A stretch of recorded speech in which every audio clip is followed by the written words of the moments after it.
Jasad Lynette Hooker masih belum ditemukan di Bahama. Suaminya sedang ditahan. Mereka sekarang sudah tidak bisa dihubungi lagi. Dia mungkin bisa dipenjara seumur hidup kalau ini berakhir buruk. Dan aku tidak mau percaya bahwa seseorang yang begitu dekat denganku bisa melakukan hal seperti ini. Pernyataan mengejutkan dan tuduhan dari putri wanita Amerika itu, serta pesan suara aneh yang konon ditinggalkan Brian Hooker untuknya saat petugas darurat mencari ibunya yang hilang. Dan mereka telah menemukan alat pelampung yang aku lemparkan ke ibu saat dia jatuh ke laut. Tapi mereka belum menemukannya. Mengapa pengacara Brian Hooker mengklaim pihak berwenang mungkin telah menipunya agar mau menjalani interogasi? Ini On The Case dipersembahkan oleh Law and Crime, saya Chris Stewart.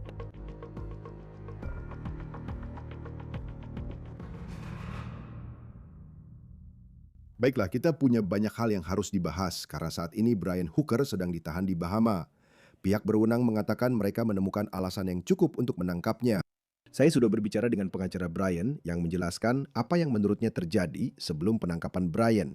Dan dia juga membuat beberapa klaim menarik tentang hal itu. Sebelum kita membahas bagian cerita itu, saya juga ingin membicarakan wawancara yang baru saja saya lakukan dengan anak tiri Brian. Dan saya bertanya kepadanya, kapan dia mulai khawatir bahwa hilangnya ibunya mungkin bukan sekedar kecelakaan? Pada titik mana kamu mulai memiliki kecurigaan seperti itu? Awalnya, aku bahkan tidak bisa percaya bahwa ini benar-benar terjadi. Dan aku tidak langsung berkata, oh dia yang melakukannya. Aku butuh waktu sebentar untuk memproses semuanya. Tapi ini hanya karena masalah-masalah sebelumnya. Ini hanya sulit untuk mengatakan dengan pasti bahwa dia tidak melakukannya. Jadi, Carly Ellsworth tinggal di Michigan dan dia adalah anak kandung Lynette Hooker serta anak tiri Brian Hooker. Sekarang sebelum kita melanjutkan, pengacara Brian telah membantah bahwa dia ada hubungannya dengan hilangnya istrinya. Dan dia juga membantah tuduhan yang telah dibuat Carly tentang dirinya dalam berbagai wawancara. Akhirnya baru 4 bulan berlalu. Brian dan Lynette telah hidup di laut selama bertahun-tahun. Mereka membeli sebuah kapal layar bernama Soulmate sekitar 3 tahun yang lalu dan mereka tinggal di kapal itu. Mereka berlayar ke beberapa pantai terindah di dunia dan mereka melakukannya sepanjang tahun. Hari kedua menyeberangi Teluk Meksiko. Mereka membagikan perjalanan mereka di media sosial dengan nama Sailing Hookers dengan tagline di TikTok, "Kami berlayar menjauh dari omong kosong." Pasangan suami istri yang menjalani hidup terbaik mereka. Ini adalah video yang diposting oleh Hookers di saluran YouTube mereka sekitar 4 minggu yang lalu dari Bahama. Dan mereka sedang bermain paddleboard di sebuah jalur air. Sekarang, sebelum saya membahas lebih lanjut tentang apa yang dikatakan Carly kepada saya, kami telah mengetahui lebih banyak tentang di mana tepatnya Hookers berada pada Sabtu malam sebelum semuanya menjadi kacau. Brian mengatakan kepada para penyelidik, menurut ABC News dan beberapa media lainnya, bahwa dia dan Lynette meninggalkan Elbow Key di Bahama dengan perahu karet kecil beralas datar sepanjang 8,5 kaki. Mungkin itu adalah perahu yang sama seperti yang Anda lihat di foto ini yang ada di Facebook Lynette. Perahu ini memiliki mesin tempel di bagian belakang dan ruangnya memang tidak banyak. Biasanya di perahu karet seperti ini, Anda mungkin akan duduk di bagian samping. Sekarang Fox News melaporkan pasangan itu berada di Abaco Inn. Lalu Lynette dan suaminya pergi menggunakan perahu karet ini sekitar pukul 7.30 malam Sabtu. Brian memberitahu pihak berwenang bahwa mereka sedang menuju kembali ke kapal mereka Soulmate, kapal layar besar milik mereka yang berada di dekat Hope Town di Bahama, sedikit ke utara dari tempat mereka berada. Sekarang kondisi pada Sabtu malam, dan ini adalah bagian penting dari cerita ini, kurang ideal. Angin diperkirakan bertiup hingga 25 mil per jam. Brian mengaku bahwa Lynette membawa kunci bersamanya, lalu dia terjatuh dari perahu kecil ke dalam air dan dia tidak bisa menyelamatkannya. Apakah dia mengatakan sesuatu tentang apa yang dia lakukan saat itu untuk mencoba menemukan ibumu? dia bilang ibumu terbawa arus, jadi dia melemparkan alat pelampung ke arahnya, lalu dia mulai berenang atau mendayung ke pantai. Jadi aku tidak tahu kenapa dia tidak menurunkan jangkar dan mencari ibumu. Hal pertama yang akan kulakukan adalah mendekatinya, bukan menjauhinya. Brian memberitahu pihak berwenang bahwa dia mendayung selama berjam-jam untuk sampai ke pantai sendiri. Dia berhasil sampai ke marina di Mars Harbor, Bahama. Dan begitu dia sampai di sana, yang saat itu adalah Minggu pagi, dia menghubungi seseorang yang bisa meminta bantuan. Dan saat itulah, katanya, pencarian istrinya, Lynette, dimulai. Sekarang, menurut anak tirinya, Begini cara Brahim menyampaikan kabar itu kepadanya. Tapi bagaimana dia memberitahumu bahwa ini terjadi? Dia meneleponku. Itu sekitar jam 8 atau 8.30 malam pada hari Minggu, dan dia memberitahuku, "Hei, ibumu hilang." Itu terjadi larut malam tadi. Tapi kami akan segera datang ke sana. Jadi aku berharap bisa bertemu denganmu. Dan aku hanya bilang, "Oke." Aku nggak banyak bicara, karena aku cuma mikir, apa? Lalu dia bilang, "Oh ya, maaf, aku mau cari dia dulu," lalu langsung menutup teleponnya. Jadi aku nggak tahu, rasanya agak mencurigakan. Jadi, seolah-olah dia akan kembali ke Amerika Serikat dan bilang begitu saja, "Hei, ini baru saja terjadi." Tapi ya sudahlah, ayo kita nongkrong saat aku datang menemuimu. Dan aku cuma mikir, apa? Aku tidak tahu, itu terasa janggal buatku. Dia butuh waktu lama untuk memberitahuku bahwa dia sudah pergi. Jadi dan aku tidak tahu kenapa dia tidak pergi ke kapalnya dan memanggil lewat radio ke kapal layar lain. Hei, apakah kalian melihat istriku? Dia hilang. Karena aku tahu para pelaut mungkin akan keluar dan membantu mencari. Tidak jelas apa yang sebenarnya dilakukan Brian setelah dia sampai di pantai. Carly mengatakan bahwa Brian kemudian meninggalkan pesan suara ini. Halo sayang, aku baru saja mendapat telepon dari Hopetown Search and Rescue dan mereka telah menemukan alat pelampung yang aku lemparkan ke ibu saat dia terjatuh ke laut. Jadi mereka belum menemukannya, tapi sekarang mereka bisa memfokuskan semua upaya mereka di satu area yang lebih kecil dan mereka masih terus mencari sampai hari ini. Jadi aku cuma ingin kasih kabar terbaru dan memberitahu kamu. Aku mencintaimu, nanti aku akan bicara lagi denganmu. Ketika kamu mendengar itu, apa yang paling menonjol bagimu? Ya, waktu dia memberitahuku tentang ibuku yang hilang, dia tidak menunjukkan banyak emosi saat memberitahuku. Nada bicaranya sangat datar dan seperti, "Hei, ini terjadi." Tapi sekarang pesan suara ini terdengar lebih mendesak dan emosional. Jadi aku tidak tahu. Hanya saja, aku tidak tahu. Apa yang kamu rasakan saat membaca berita utama tadi malam bahwa dia telah ditangkap? Seperti bagaimana rasanya saat itu bagimu? Aku nggak suka mendengarnya karena, sekali lagi, dia sudah menjadi bagian dari hidupku hampir sepanjang hidupku. Dan aku tidak mau percaya seseorang yang tumbuh bersamaku melakukan ini karena aku peduli padanya. Tapi, maaf. em, tapi dia rasanya sangat menyedihkan bahwa dua orang yang sangat penting dalam hidupku sekarang sudah hilang dari hidupku. Mereka nggak bisa dihubungi lewat pesan lagi. Dia bahkan bisa dipenjara seumur hidup kalau ini berakhir buruk. Dan aku nggak mau percaya kalau seseorang yang begitu dekat denganku bisa melakukan hal seperti ini.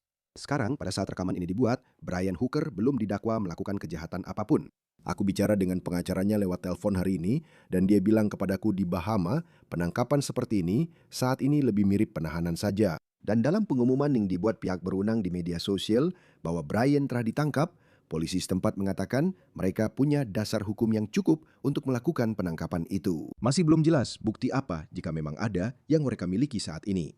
Sekarang Carly mengatakan bahwa dia mengetahui penangkapan ayah tirinya melalui berita. Apakah ada sesuatu yang sudah kamu dengar tentang jenis bukti apa yang mungkin mereka miliki terhadapnya saat ini? Saya rasa satu-satunya hal yang mereka punya sebagai bukti hanyalah pesan teks yang menyatakan masalah hubungan di masa lalu. Dan saat ini, itu baru sekedar kata orang, bukan bukti nyata. Tapi saya tidak tahu apakah nenek saya atau teman mama saya punya lebih banyak bukti. Karena mama saya tidak pernah terlalu banyak curhat ke saya soal masalah hubungan. Jadi, Dan untuk kamu, seperti yang saya baca, kamu juga berbicara dengan pihak berwenang. Saya pikir kamu tahu, setelah cerita ini muncul, kamu mencoba menghubungi mereka.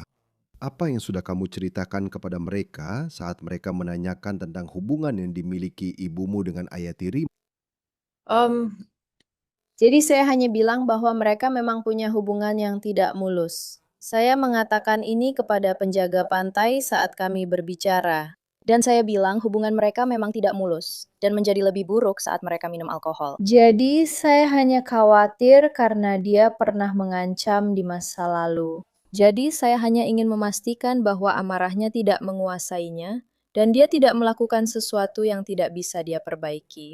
Jadi saya hanya ingin memastikan bahwa itu memang kecelakaan yang tidak disengaja sebelum saya berpikir bahwa kecurigaan saya benar. Carly telah mengklaim bahwa para pekerja seks itu memiliki riwayat kekerasan dalam rumah tangga, dan kami belum menemukan kasus kriminal yang terkait dengan para pekerja seks tersebut maupun tuduhan itu. Dan penting untuk menunjukkan bahwa itu semua masih sebatas tuduhan pada saat ini. Pengacara Brian telah merilis pernyataan ke beberapa media yang mengatakan bahwa kliennya membantah melakukan kesalahan apapun, dan itu termasuk membantah tuduhan yang dibuat oleh anak tirinya. Seberapa sering kamu berbicara dengan ibumu saat dia tinggal di laut?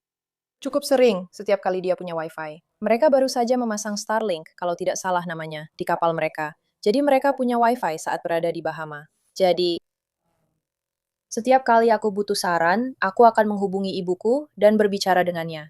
Dan dia juga membantu aku agar suatu hari nanti bisa punya apartemen sendiri. Dan dia membantu aku mencari apartemen yang murah. Dan, ya, jadi dia selalu ada untukku kapanpun aku membutuhkannya. Apakah ada sesuatu baru-baru ini tentang hubungan mereka yang menurutmu menonjol sekarang ini? Seperti sekarang, setelah kamu memproses semuanya selama beberapa hari terakhir, Hanya saja aku berharap aku lebih memperhatikan. Aku tidak tahu apa yang bisa kulakukan, jujur saja, di sini. Tapi dia mengirimiku pesan suara dengan suaranya terdengar sangat mabuk jam 11.30 malam. Dan aku dia bilang akan bicara denganku besok pagi. Aku cuma, oh haha, baiklah bu. Dan aku sebenarnya tidak melakukan apa-apa soal itu. Tapi seharusnya aku melakukan sesuatu, entahlah. Itu seperti sebuah tanda bahwa, ya, mereka memang sedang minum-minum dan itu cukup banyak. Dan aku tahu mereka sudah tidak minum alkohol selama sekitar 1,5 tahun, karena mereka tahu masalah yang terjadi saat mereka minum. Jadi, sekarang, karena itu terjadi lebih sering, aku jadi khawatir kalau memang ada sesuatu yang terjadi. dan aku tahu pada Sabtu malam itu, seingatku pihak berwenang mengatakan sekitar pukul 7.30 mereka pergi keluar dengan perahu kecil ini. Menurutmu, apakah mereka minum-minum malam itu saat kejadian itu terjadi? Ya, aku memang percaya mereka sedang minum-minum. Mereka selalu minum setiap kali mereka pergi ke bar. Jadi aku memang percaya mereka sedang minum-minum. Tapi aku tidak punya bukti pasti. Mungkin aku bisa menelpon restoran dan melihat rekaman kamera. Tapi aku belum melakukannya. Sulit untuk menghubungi siapapun di Bahama. Tadi saat aku berbicara dengan pengacara Brian di telepon, namanya Terrell Butler, dan dia berdomisili di Bahama. Dia mengklaim bahwa pihak berwenang mungkin agak menipu Brian agar menjalani interogasi. Dia memberitahuku bahwa Rabu malam kliennya akan pergi bersama orang lain dalam apa yang dia sebut sebagai misi pencarian dan penyelamatan untuk Lynette. Dia tidak tahu siapa orang lain itu. Tetapi saat dia berencana melakukan hal itu, pihak berwenang katanya meminta Brian untuk datang untuk wawancara. Tapi dia bilang bahwa Brian diberitahu bahwa ini bukan wawancara, di mana dia membutuhkan pengacara dan dia bukan tersangka dalam kasus ini. Dia mengatakan bahwa polisi memberitahu Brian bahwa wawancara ini sebenarnya hanya untuk meminta bantuannya dalam penyelidikan dan pencarian istrinya yang hilang. Sekarang, Butler mengklaim bahwa Brian diwawancarai selama lebih dari 3 jam. Dan di akhir wawancara itu, pihak berwenang menangkapnya. Sekarang Butler mengatakan bahwa di Bahama, pihak berwenang dapat menahan seseorang tanpa dakwaan hingga 48 jam. Dan itu bisa diperpanjang hingga 96 jam selama termasuk wawancara resmi dengan tersangka yang akan dihadiri oleh pengacaranya. Sekarang pengacara Brian memberitahu saya bahwa dia berada di Grand Bahama saat kami berbicara di telepon. Pulau yang berbeda dari tempat Brian bersama Lynette ketika semua ini terjadi pada Sabtu malam. Brian ditangkap di Abaco, pulau yang lebih kecil. Dan pengacaranya mengatakan bahwa Brian sedang dipindahkan ke Grand Bahama. Dan saat kami berbicara di telepon, dia mengatakan bahwa dia sedang menunggu Brian tiba di sana. Dalam wawancara sebelumnya dengan media, Carly, anak tiri Brian, mengklaim bahwa dia diduga mengancam ibunya. Dan saya menanyakannya tentang hal itu. Apa yang akan diceritakan kepada Anda tentang momen-momen seperti itu? Saya telah mendengar dari teman-teman lainnya bahwa dia mengatakan bahwa tidak aman berada bersamanya. Karena ketika dia marah, dia bisa menjadi menakutkan dan penuh kekerasan. Saya belum pernah melihat dia benar-benar memukul seseorang, tapi dia memang menyerang leher dan mencekik. Jadi ya, Dan kamu sudah melihat itu. aku pernah menyaksikan dia melakukan itu pada putrinya sebelumnya. Kalau soal pernikahan mereka, karena kalau kamu lihat kehidupan mereka di media sosial, Dan memang klise untuk bilang kelihatannya sempurna, tapi mereka bepergian ke pantai-pantai indah dan tinggal di atas kapal dan sepertinya menjalani gaya hidup yang sangat bebas dan tanpa beban. Tapi menurutmu, bagaimana kamu menggambarkan seperti apa pernikahan mereka? Menurutku mereka suka berpetualang dan mereka bersenang-senang bersama, tapi menurutku memang ada gesekan yang muncul dan masalah yang tidak terselesaikan menumpuk. Dan ya, emosi mereka keluar saat mereka minum. Apakah menurutmu ibumu bahagia dalam pernikahan ini? Apakah dia ingin terus menjalani hidup di kapal dan tinggal bersama Brian? Menurutku, dia ingin bahagia bersama Brian, tapi kadang Brian tidak membuatnya mudah. Dia tahu bagaimana memancing emosi. Jadi, menurutku, entahlah, aku rasa dia benar-benar ingin semuanya berjalan dengan baik. Tapi, aku tahu kamu pernah bicara soal kecurigaanmu tentang ceritanya dan apa yang dia katakan terjadi pada Sabtu malam. Pada titik mana saat kamu sedang memproses kabar tentang ibumu, kamu mulai merasa curiga? Pada titik mana kamu mulai punya kecurigaan itu? Awalnya, aku bahkan tidak bisa percaya kalau ini benar-benar terjadi. Dan aku tidak langsung berkata, oh dia yang melakukannya. Aku butuh waktu untuk memproses semuanya. Tapi karena masalah-masalah sebelumnya, sulit untuk benar-benar mengatakan bahwa dia pasti tidak melakukannya. Penjaga pantai telah membuka penyelidikan kriminal, kata Carly. Dan dia juga mengatakan bahwa dia sudah berbicara dengan penjaga pantai. Dia juga memberitahu kami bahwa Kedutaan Besar Amerika Serikat terlibat dalam kasus ini. Bagaimana kesanmu terhadap penjaga pantai saat kamu berbicara dengan mereka?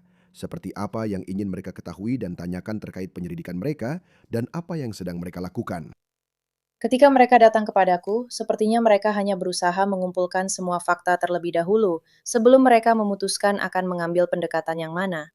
Mereka penasaran apakah ada motif uang di balik ini. Seperti itulah yang aku pikirkan juga. Oh, lihat, semua asuransi jiwa itu hilang begitu saja. Lalu dia malah mendayung ke arah lain. Aku juga tidak tahu. Mereka memang sedang mencoba melihat semua fakta yang ada. Dan kemudian malam itu juga, mereka menyebutnya sebagai penyelidikan kriminal. Dan kalau boleh saya tanya soal itu, maksud saya, apakah ada masalah keuangan yang kamu ketahui? Seperti antara ibumu dan ayah tirimu? Ibuku bilang saat mereka bersama, keuangan mereka baik-baik saja. Tapi kalau sendiri-sendiri, dia harus kembali bekerja. Dan dia berencana mencoba bekerja di kantor pos, tapi di Florida Em, Dan aku mencatat itu karena mereka sudah pensiun. Maksudku, kembali ke soal uang, mereka hidup dari apa? Maksudnya saat mereka di laut. mereka mengambil dari, aku tahu mereka punya Vanguard atau semacamnya. Jadi aku tahu mereka punya beberapa dana pensiun, seperti satu dari ATT, dan kemudian yang terpisah milik mereka sendiri. Jadi aku pikir mereka hanya mengambil dari salah satu dana pensiun mereka, sampai aku tahu ibuku belum mengambil dari miliknya karena dia masih di bawah 59,5 tahun. Jadi mereka menunggu untuk mengambil dari milik ibuku karena Brian lebih tua. Dan rencana mereka adalah untuk menjalani hidup seperti ini selamanya. Kamu tahu, sekarang karena mereka sudah agak tua dan pensiun. Ya, dan mungkin membeli rumah nanti di usia tua ketika mereka sudah tidak bisa berperahu lagi. Tapi ya, berlayar adalah rencana untuk saat ini. Dan aku tahu kamu sempat membicarakan asuransi jiwa. Dan sayangnya itu sering dibicarakan dalam kasus seperti ini. Tapi apakah mereka punya polis asuransi jiwa yang kamu tahu? Aku rasa ibuku punya karena dia pensiun dari ATT, tapi aku tidak yakin Brian punya, karena dia secara teknis tidak pensiun dari ATT. Sekarang kami tidak bisa memastikan seperti apa situasi keuangan keluarga Hooker. Dan kami juga tidak bisa memastikan apakah ada polis asuransi jiwa yang masih aktif untuk Brian atau Lynette. Dan sekali lagi, semua klaim yang dibuat Carly hanyalah klaim dan tuduhan dari dirinya sendiri tentang anggota keluarganya. Sekarang, Brian memang membuat sebuah postingan di Facebook dengan pernyataan tentang situasi ini dan isinya seperti ini kutipannya. Saya sangat patah hati atas kecelakaan perahu baru-baru ini di tengah laut yang tak menentu dan angin kencang yang menyebabkan Lynette tercinta saya jatuh dari perahu kecil kami di dekat Elbow Key di Bahama. Meskipun sudah berusaha mati-matian untuk menjangkaunya, angin dan arus justru membuat kami semakin terpisah. Kami terus mencari dia dan itu adalah satu-satunya fokus saya. Keluarga kami sangat berterima kasih atas bantuan masyarakat Bahama, terutama dari tim pemadam kebakaran dan penyelamatan sukarelawan Hopetown, Kepolisian Kerajaan Bahama, Pasukan Pertahanan Kerajaan Bahama, dan penjaga pantai Amerika Serikat yang telah bekerja tanpa lelah dalam upaya berkelanjutan untuk membawa Lynette kembali kepada kami. Terima kasih kepada semua orang yang telah mendoakan Lynette dan mendukung keluarga kami selama masa sulit ini. Pernyataan itu diposting pada Selasa pagi. Dan sekarang kamu tahu, maksudku, begitu banyak orang telah melihat, kamu tahu, Ibumu di video-video yang mereka unggah di media sosial dan mereka mulai mengenal siapa dia. Seperti apa yang ingin kamu sampaikan kepada orang-orang tentang dirinya saat mereka mulai mengikuti kisah ini? dia adalah orang yang sangat peduli. Dia sangat suka petualangan. Dia suka sekali beraktivitas dan dia suka membuat kerajinan tangan, seperti membuat perahu layar kecil atau menjahit bimini untuk perahu layar. Dia benar-benar seperti tukang yang serba bisa. Itu luar biasa. Carly telah menyewa seorang pengacara sendiri selama semua ini berlangsung dan dia telah melakukan beberapa wawancara sejak ibunya menghilang. Saya sudah melihat kamu melakukan banyak wawancara. Dan saya yakin seminggu yang lalu kamu tidak menyangka akan menjadi seseorang yang melakukan banyak wawancara. Baik itu di rumahmu bersama kami atau dengan stasiun televisi nasional atau semacamnya. Seperti, dari mana kamu mendapatkan kekuatan saat ini untuk terus membicarakan semua ini, sementara kamu sedang menghadapi sesuatu yang kebanyakan orang tidak bisa pahami. Jadi sekarang pacarku, Steve, yang mengatur ponselku pada dasarnya. Karena ponselku benar-benar dibanjiri telepon dan pesan. Jadi aku memintanya untuk berbicara dengan mereka dan membantu mengatur wawancara. Jadi itu benar-benar sangat membantu, karena sulit untuk terus melakukan ini.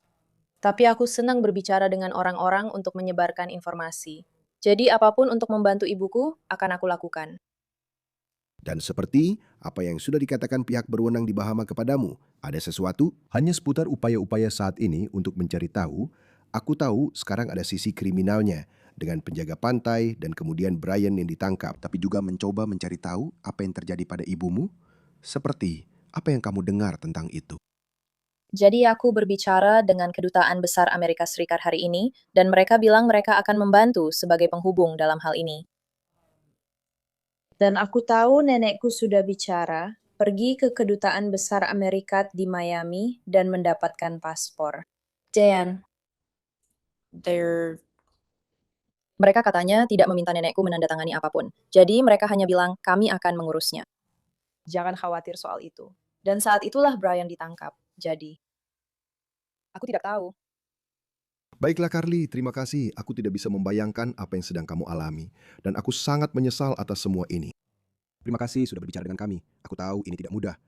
Terima kasih. Pada saat rekaman ini dibuat, Brian Hooker belum didakwa atas tindak pidana apapun. Dan melalui pengacaranya, dia telah membantah melakukan kesalahan apapun dan dia terus membantah tuduhan yang dibuat oleh anak tirinya tentang dirinya dan pernikahannya dengan Lynette Hooker. Itu saja untuk episode On The Case kali ini yang dipersembahkan oleh Law and Crime.